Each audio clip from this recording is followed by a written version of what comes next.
The South Carolina Hall of Fame was founded in Myrtle Beach in 1973 to recognize and honor contemporary and past citizens who have made outstanding contributions to South Carolina's heritage, history, and progress.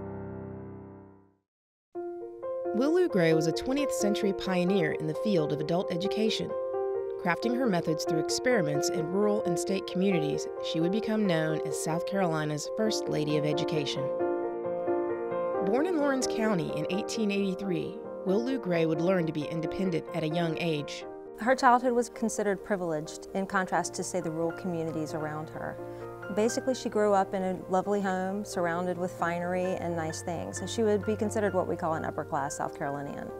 When she was 7, her mother contracted tuberculosis and basically was sick for about 2 years. She died in January of 1893 from the disease.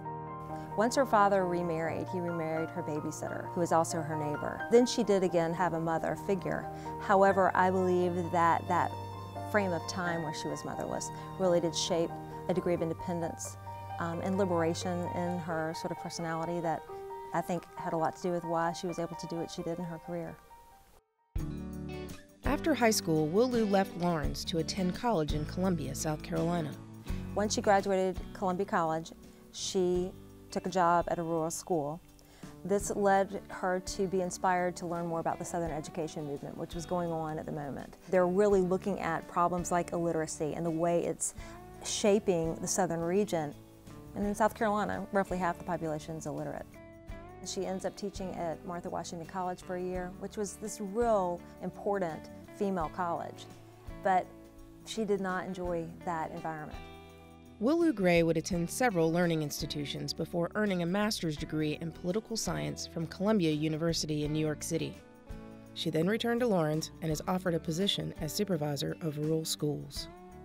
The main thing she did as supervisor of rural schools was to consolidate and centralize communication among the rural schools in that county, and coming up with programs to raise money and using the school improvement associations, which were very powerful local agencies all the way up through World War I in these rural communities to improve public education, because the funding is always going to fall short. And so we have to see this moment in history as this infrastructure building, and she is doing it.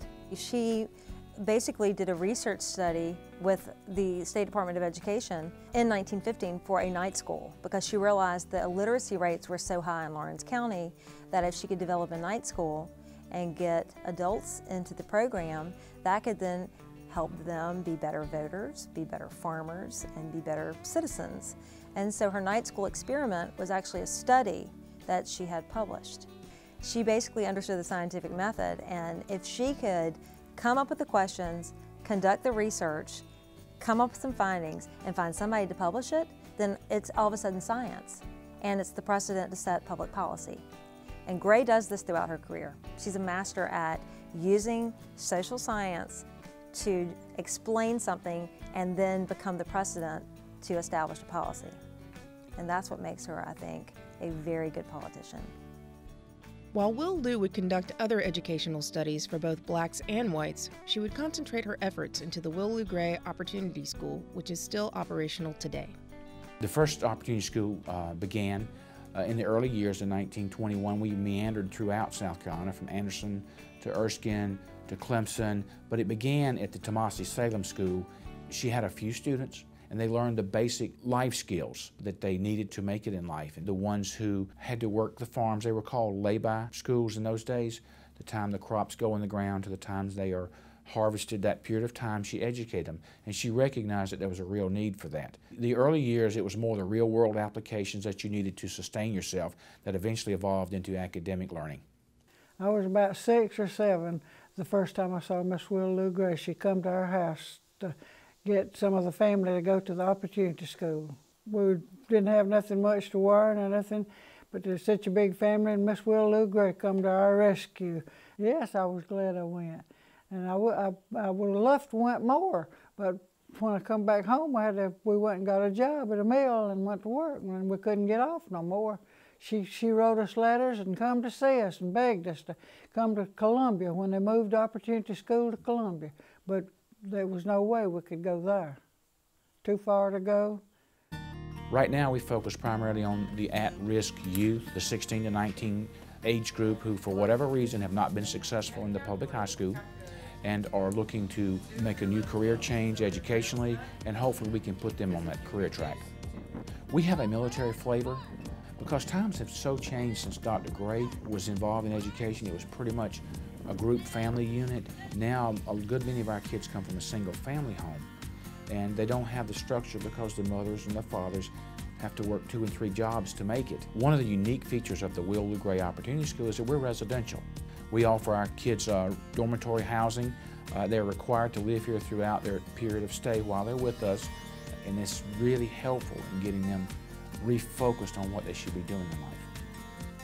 Wil Lou Gray would retire from her work at the Opportunity School in 1957, but would now focus her efforts towards senior citizens and eventually establish the South Carolina Council on Aging. I think the adult education as we know it today can be traced to her. She had an abundance of Southern charm, but more importantly, she was the most persistent person you would know. And that's what drove her, was her persistence and her desire to eradicate illiteracy. Miss Wil Lou Gray had an attitude about her that if you was with her, you could whip the world. You could do whatever you pleased. You could do it.